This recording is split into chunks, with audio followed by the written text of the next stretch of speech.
अस्सलाम वालेकुम। आज मैं आपको सूरह काफ के बारे में बताऊंगी।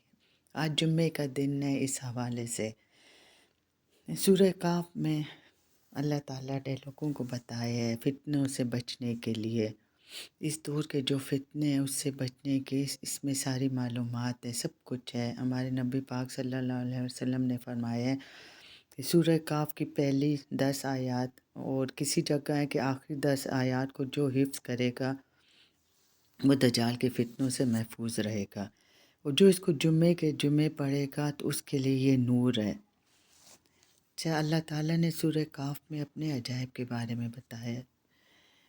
उनसे लोगों को बताया है कि हम जैसे ज़िंदा करते हैं वैसे मार भी सकते हैं, और जैसे मारते हैं वैसे ज़िंदा भी कर सकते हैं। इसमें कुछ लोग कहते हैं कि ये 5 लोग थे, कुछ कहते 6 हैं। बहरहाल अल्लाह ताला ने फरमाया है कुरान पाक में, इस बहस में मत पड़ो, ये बस गैब का इल्म सिर्फ अल्लाह को है। और जो मुस्तनद बातें हैं उससे ये पता चलता है कि 7 लोग थे। 6 रूम के थे, एक चरावा था और एक उसका कुत्ता था। ये हज़रत ईसा अलैहिस्सलाम और हुज़ूर सल्लल्लाहु अलैहि वसल्लम के दरमियान आए थे, यानी दरमियानी दौर में ना। ये तौहीद के कायल थे। इन जो बादशाह था वो काफिर था। एक दिन दरबार में इन लोगों ने कहा कि तुम तो हमारी तरह एक इंसान हो, तुम कहाँ से खुदा आ गए। तौहीद का इन्होंने ज़िक्र किया। बादशाह ने खफा होके इनको जेल में बंद कर दिया।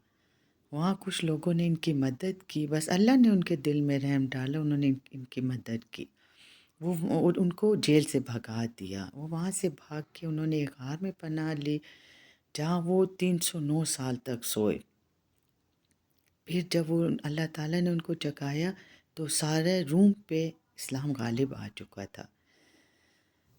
अच्छा, इसके बाद इन लोगों ने कुछ चीज़ों का अपने साथियों को कहा कि जाके चीज़ें लाओ। उन्हें तो नहीं पता था हम इतना सोए। जब वो बाज़ार निकले तो उन्हें जो सिक्के उनके पास थे वो 309 साल पुराने थे। तो लोगों ने कहा कि ये तो एक वाक़ई अजूबा ही है। उन्होंने उनके मतलब अपने लिए वली बना लिया, उनके पाँव पकड़ना शुरू कर दिए। तो इसके बाद फिर अल्लाह ताला ने उनको वाक़ई मौत दे दी। अल्लाह ताला ने फरमाया कि ये हम भी कर सकते हैं कि इनको 309 साल सुलाया, इनको हम करवट भी बदलवाते थे। इनका कुत्ता बाहर गार के को मतलब दाने पे बैठा होता था ना, और जो भी आता था उस पर ऐसे हैबतदारी होती थी ना कि वो गार में झांक के देखता भी नहीं था। अच्छा, और दज्जाल के जो फितने होंगे बल्कि उससे बचाव की सूरह काफ में सारी तदबीर हैं कि भाई देखो बुरे लोग तो हर दौर में होंगे, हम इनको तो नहीं ख़त्म कर सकते। बस हमारा ये ईमान होना चाहिए कि हम अपने बच्चों को इन फितनों से महफूज रखें, इन बुराइयों से महफूज रखें, उनको अच्छे बुरे का बताएं। अगर हो सके तो उनको सूरह काफ की 10 आयत हिफ्ज़ करा दें, क्योंकि देखो बुराई तो हर दौर में है। इससे हम अपने बच्चों को जितना बचा सकते हैं, अपने आप को जितना बचा सकते हैं, उतने ही हम कर सकते हैं ना। और जो अल्लाह की याद में रहते हैं, अल्लाह ताला जो अल्लाह की याद की तलब करते हैं, उसकी याद में रहते हैं, अल्लाह उन्हीं की मदद करता है। उसकी तरफ एक कदम चलोगे तो वो 10 कदम चल के आएगा। हम जब उसकी तरफ चल के जाते हैं तो वो दौड़ के आता है। तो बस इस सूरत को गौर से पढ़ें, इसका तर्जुमा पढ़ें, तफसीर पढ़ें, तो ये बहुत हिदायत है।